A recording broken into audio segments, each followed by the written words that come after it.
Avant de plonger dans la saison 2, voici un résumé par son autrice de la première partie du podcast Attraction, diffusé à la fois sur la radio EMS et la RTBF. Une nuit d'avril 1986, tandis que la ville de Pripyat, au nord de l'Ukraine, dort paisiblement, la poupée Antonia veille dans une chambre d'enfant. Elle est témoin d'un étrange phénomène. Quand je perçois les infimes secousses sur mon étagère, je sens que l'aventure commence. Ce n'est pas une nuit de printemps comme une autre. Dans le carré de fenêtre, une giclée de lumière orange, rouge, bleue est propulsée vers le ciel. Il s'agit d'une déflagration d'un des réacteurs de la centrale nucléaire de Tchernobyl, à 3 km de Pripyat. Ce que l'on croit être un incendie rapidement pris en charge s'avère tout autre. Le lendemain, des hommes en combinaison et masque mesurent la radioactivité libérée par l'explosion. Ils sont munis de dosimètres ou compteurs Geiger. J'ai l'impression que plusieurs grillons chantent à l'intérieur. Je promène cet appareil d'un endroit à un autre, espérant qu'il calme son bruit. C'est peine perdue, comme un caprice d'enfant. Je voudrais l'apaiser, mais je n'ai pas la main apaisante. Sur l'écran, les chiffres sautillent et n'arrêtent pas d'augmenter le résultat. Petite machine, calme-toi. Calme-toi. Les taux de radioactivité mesurés par ce jeune soldat, Piotr, se révèlent très dangereux pour les organismes humains. Pripyat et ses environs doivent être évacués au plus vite. La poupée Antonia fera partie du convoi. Quand la petite Anna entre en trombe dans sa chambre et jette son cartable sur le lit et se dirige vers l'étagère, je le vois dans ses yeux. Cette maison est en danger. Anna balaie ses jouets du regard, resserre les taux sur ses poupées. « Pardonnez-moi, mesdames, mais je ne peux pas toutes vous prendre, » dit son regard. « Mon cartable est petit. »« Allez, viens, Antonia !» Anna me saisit. Victoire.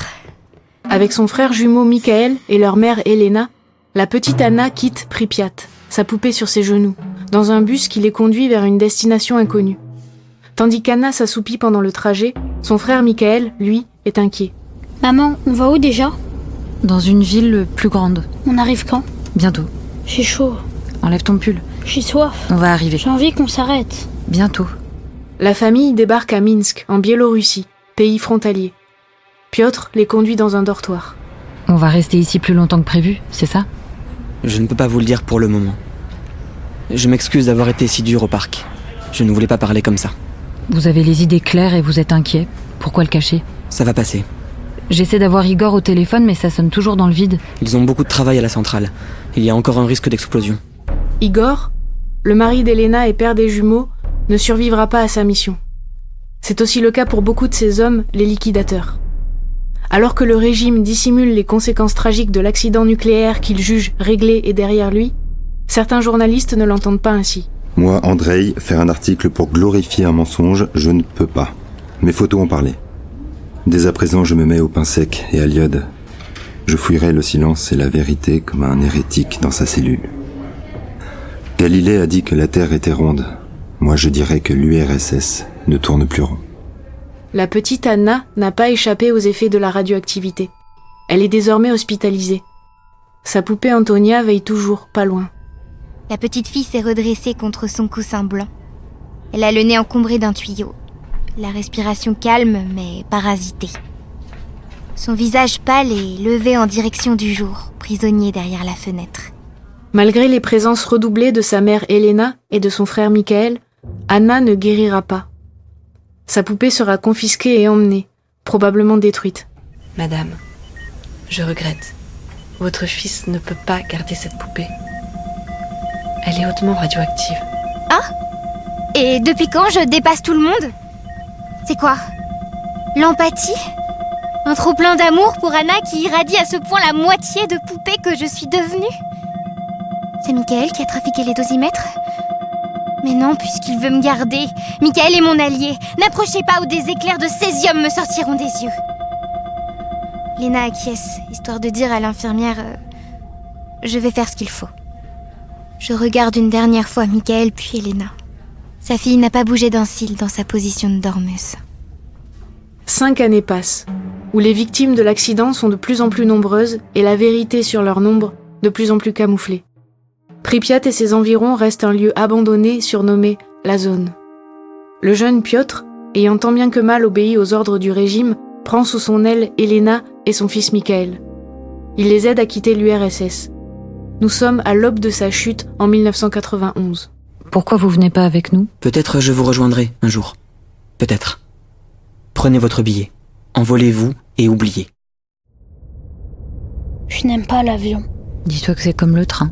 Dans les nuages? Oui, Je n'aime pas les nuages. moi non plus. Alors pourquoi tu me dis que tout va bien? Parce qu'il n'y a pas de raison de s'inquiéter. J'ai senti le jus d'orange revenir dans ma gorge. C'était quoi? Un trou d'air. L'avion est crevé? Non. Il descend de quelques mètres, puis il va remonter. C'est normal. On dirait qu'on rebondit. Oui. C'est comme... Comme quoi? Non, rien. Comme quoi, maman? Rien. Allez, dis! J'ai pensé à un manège. Ah, Oublie. je voudrais rentrer à la maison. La maison Michael, quoi qu'il arrive, elle sera toujours avec nous. C'est ça, et à cause de toi, on n'a même pas gardé la poupée. Tu sais, Michael, c'est rare d'habiter le même endroit toute sa vie. Anthony a respiré encore. Ils l'ont tuée. Une poupée peut pas respirer. Et quand ils me l'ont prise, elle m'a appelée. C'était ma voix. Non, je connais ta voix. C'était pas elle. Antonia m'a appelée.